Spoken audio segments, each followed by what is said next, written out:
KPRC 2. This is Houston Newsmakers with Cambrell Marshall. Welcome to Houston Newsmakers on the first program of Black History Month. For a certain few of you who have concerns about the truth of Black history causing angst for children, this is not likely to be a comfortable month because the truths of the journey of African Americans through our history, which includes horrific violence against them, will probably receive increased attention during this shortest month of the year. And while some states, including Texas, have legislated certain history fact teaching out of public schools, that does not apply to me. You know me by now. Fact is king on this program, and I certainly hope the facts we talk about can help solve rather than problem create. Dr. Ruth Simmons feels that way too. This is video from her appearance here on Houston Newsmakers a couple of years ago. She's the president of Prairie View A&M University, the youngest of 12 children born here in Texas.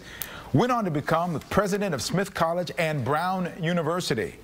After retirement for a few years, she came back to take the presidency of Prairie View A&M, and after the public deaths of George Floyd, Ahmaud Arbery, and the increased dialogue about this country's progress or lack of it, she was moved to want to do more than just talk about it. The result is the Ruth J. Simmons Center for Race and Justice at Prairie View A&M, and Dr. Melanie Price is the endowed professor of political science and director of that center. Good morning, Dr. Price. Good to see you. There are so many different ways to delve into this topic. What's the best way, and what's the way that you at the center have started out on this journey?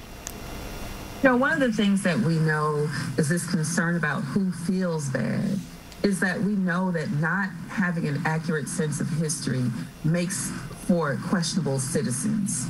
And so one of the things that I think we should always think about is, are we creating citizens who want to push towards the future? And the future of America is a multiracial,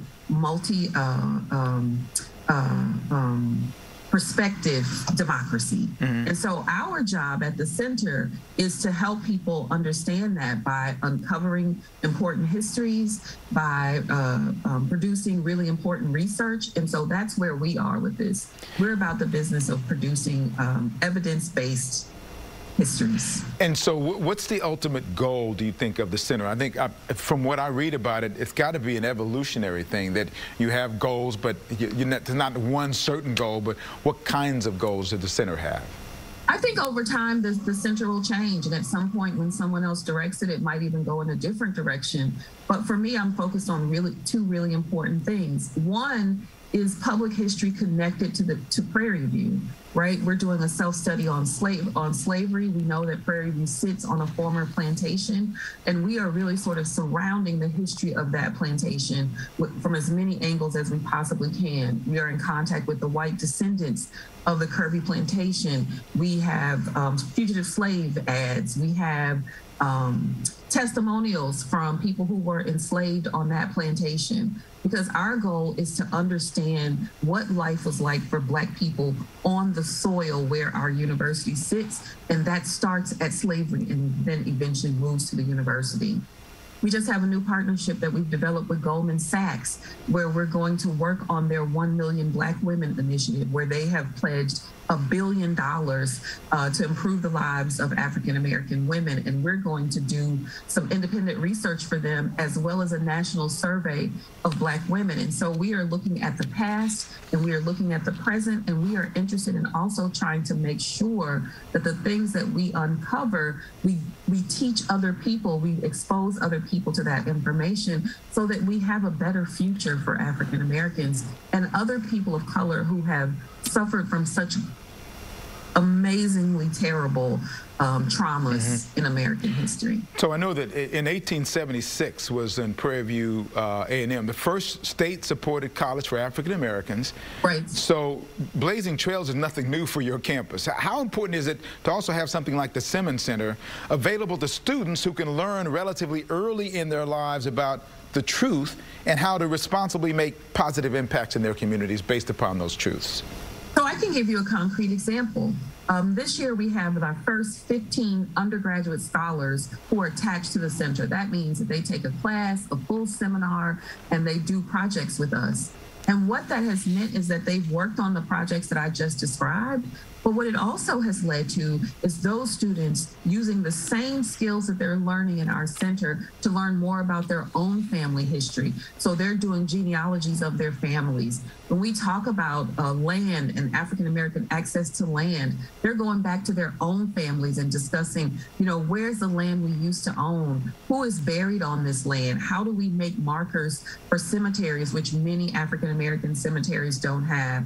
And so what is happening is the things they are learning, they are taking back home to their center, and that taking back home to their own communities. And that really is sort of a thing that makes us proud, and that is people who get exposed to the things that we are doing. They don't just take them in. They take them in and then they take them home and try to figure out how they can implement them in their own communities. So who can take part in the Simmons Center curriculum, and how do they enroll? You have to be a student at Prairie View, or is there a way to get around that?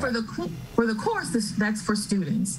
But we have lots of public seminars and lots of public webinars and other opportunities. And so, we have today a series on art and activism that's happening at 11. It's not today. I'm sorry. That's all right. That's all right. I'm sorry. I forgot that this is happening. People get it. People get it. Yeah. But, it's Black History Month, and we have a seminar series this semester with the College of Engineering that looks at race, STEM, and social justice, right? Where we bring in people who are in the tech fields who study that. But we also are bringing in people who are in literature and people who do video games to talk about the ways in which race plays a part in all of those activities. And so if you go to our website, if you just need to go to pvamu.edu and put Simmons in the search, and we come right up. So you can look for us there. It's amazing what you have done, what you are doing. I'm an eternal optimist, hopeful that progress is being made. Yeah. We've got about 30 seconds left. Are you hopeful as well? I tell everybody that I am a hope evangelist. I don't think you can work with young people, especially not young people who were raised in the era of Trayvon Martin and George Floyd, and who have seen the things that they have seen and lived through a pandemic.